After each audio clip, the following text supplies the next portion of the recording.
এজন্য সাইয়েদনা লোকমান বললেন, জিহ্বা যদি ভালো হয় জিহ্বার চেয়ে ভালো হয় না, জিহ্বা যদি খারাপ হয় জিহ্বার চেয়ে খারাপ আর হয় না।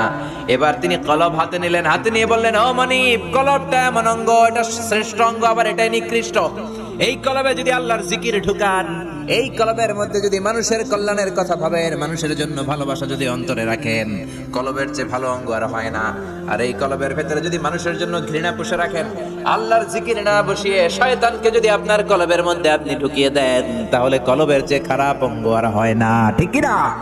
এজন্য আল্লাহ বললেন, আলা বিযিকিরিল্লাহি তাতমাইন্নুল কুলুব। দুনিয়ার কোন জিনিস দিয়ে কলব প্রশান্ত হয় না, কলব প্রশান্ত হয় একজনের জিকির দিয়ে। তিনি কে?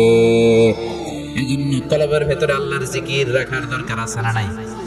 অনেকে আসে কলবের ভেতরে আল্লাহর জিকির না ঢুকাইয়া আয় না ঢুকায়, আছে না নাই? কলবে কি ঢুকায়? আপনাদের